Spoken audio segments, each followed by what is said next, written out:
নমস্কার বন্ধুরা, বাটাবাটির কোনো ঝামেলা যেমন করতে হবে না, ঠিক তেমনই এক ফোঁটাও জল লাগবে না। এরকমই একটি চিকেনের দুর্দান্ত রেসিপি আপনাদের সঙ্গে শেয়ার করছি। এই রেসিপিটি বানাবার জন্য এখানে আমি 750 মতো চিকেন নিয়ে নিয়েছি। চিকেনগুলোকে এইরকম মিডিয়াম পিস করে কেটে নিয়েছি। প্রথমেই আমি চিকেনটাকে ভালো করে ধুয়ে ম্যারিনেট করে নিচ্ছি। ম্যারিনেট করার জন্য নিয়ে নিয়েছি 1 টেবিল স্পুন মতো নুন, 1/2 টেবিল স্পুন হলুদ, 1/2 টেবিল স্পুন মতো কাশ্মীরি লঙ্কা গুঁড়ো। আর যেহেতু জল একদমই দেব না, সেই কারণে বড় হাতার 2 হাতা মতো নিয়ে নিচ্ছি টক দই। এখানে আমি টক দইটাকে রুম টেম্পারেচারে রেখে তারপরে ব্যবহার করছি।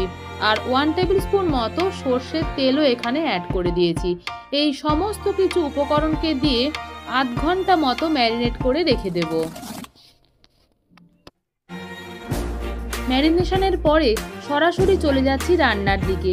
কড়াইতে নিয়ে নিয়েছি 3 to 4 টেবিল স্পুন মতো সর্ষের তেল। তেলটাই কিন্তু প্রথমেই ভালো করে গরম করে নিতে হবে। তারপরে এখানে আমি ডুমো করে কেটে রাখা আলু দিয়ে দিচ্ছি। এখানে আমি একটা মাঝারি সাইজের আলুকে 4 ভাগ করে কেটে নিয়েছি। আলুটাকে বেশ লালচে লালচে করে ভেজে নেব। আলুটা ভাজার সময় এখানে আমি সামান্য একটু নুন আর হলুদের ব্যবহার করেছি। গ্যাসের ফ্লেমটাকে লো টু মিডিয়ামে রেখে মিনিট 3-4 সময় ধরে আলুটাকে কিন্তু লালচে করে ভেজে নিচ্ছি। আলুটাতে যখন এই রকম লালচে রং ধরে এসেছে, তখন আলুটাকে আমি তুলে নিচ্ছি। আলুটা তুলে নেবার পরে একই তেলে আমি এলাচ, লবঙ্গ আর দারচিনিটা দিয়ে দিচ্ছি। এলাচের মুখটাই কিন্তু বন্ধুরা অবশ্যই ফাটিয়ে দেবেন। 10 থেকে 15 সেকেন্ড টাইম ধরে একটু নাড়াচাড়া করে নিলাম। যখন এর থেকে সুন্দর গন্ধ বেরোবে, তখন দুটো মাঝারি সাইজের কুচি করে রাখা পেঁয়াজ এখানে আমি অ্যাড করে দিচ্ছি। পেঁয়াজটাকে মিনিট 2-3 সময় ধরে গ্যাসের ফ্লেমটাকে মিডিয়ামে রেখে লালচে বাদামি করে ভেজে নিচ্ছি। পেঁয়াজটা কিন্তু দেখুন বেশ সুন্দর ভাজা হয়ে গেছে। পেঁয়াজটা ভাজা হয়ে যাওয়ার পরে এখানে আমি দুটো মাঝারি সাইজের টমেটো দিয়ে দিচ্ছি। আর এখানে আমি 8 থেকে 10 কোয়া মতো রসুন ছাড়িয়ে নিয়েছিলাম। সেই রসুনগুলোকে হালকা থেতো করে অ্যাড করে দিলাম।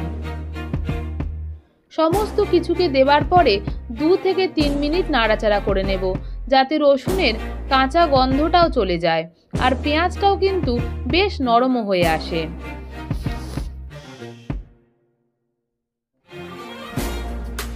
একটু সময় নাড়াচাড়া করে নেবার পরে এখানে আমি ম্যারিনেট করে রাখা চিকেনটাকে অ্যাড করে দিচ্ছি।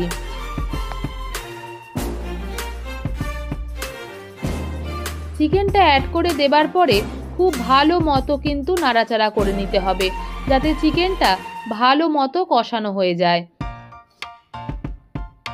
এই রান্নাটা করার সময় কিন্তু আমি একদমই এক ফোঁটাও জলের ব্যবহার করব না। চিকেনটাকে পেঁয়াজ, টমেটোর সাথে খুব ভালো মতো কষিয়ে নিচ্ছি। কষানোর সময় গ্যাসের ফ্লেমটাকে আমি হাইতে রেখেই কষাচ্ছি। এখানে আমি অ্যাড করে দিচ্ছি পরিমাণ মতো হলুদ আর দিয়ে দিচ্ছি 1/2 টেবিল স্পুন মতো লাল লঙ্কা গুঁড়ো।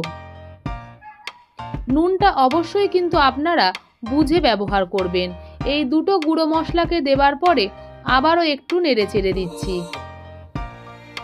এই রান্নাতে কিন্তু আমি জিরে গুঁড়োর ব্যবহার করলাম না।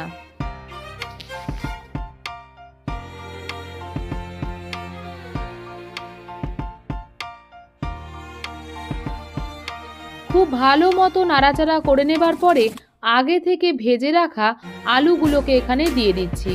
আলুগুলোকে দেবার পরে আবারও একটু নেড়ে চেড়ে দিচ্ছি।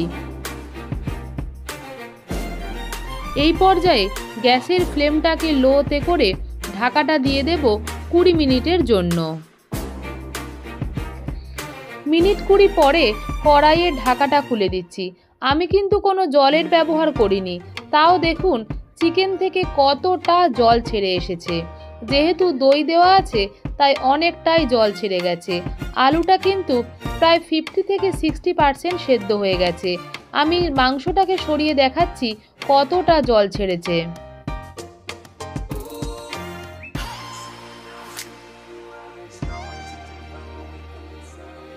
চিকেন আর আলুটা যাতে ভালো মতো সেদ্ধ হয়ে যায় তাই একবার ঢাকনা খুলে নাড়াচাড়া করে দেওয়ার পরে গ্যাসের ফ্লেমটাকে লোতে রেখে আবারও ঢাকাটা দিয়ে দিচ্ছি 10 মিনিটের জন্য। 10 মিনিট পরেই বন্ধুরা কড়াইয়ের ঢাকাটা খুলে দিচ্ছি। দেখুন দেখতে কতটা সুন্দর হয়েছে। গ্রেভিটা কিন্তু আপনারা আপনাদের ইচ্ছা অনুযায়ী রাখবেন। রান্নাটা একদমই রেডি হয়ে গেছে, আর বেশি নাড়াচাড়া করা চলবে না। গরম গরম ভাত বা রুটির সাথে খাওয়ার জন্য তৈরি হয়ে গেছে জল ছাড়া আর কোনো বাটাবাটির ঝামেলা ছাড়াই চিকেনের এই দুর্দান্ত রেসিপি। আপনারা এই রেসিপিটি অবশ্যই বাড়িতে বানিয়ে কমেন্ট বক্সে জানাবেন এই রেসিপিটা আপনাদের কেমন লাগলো।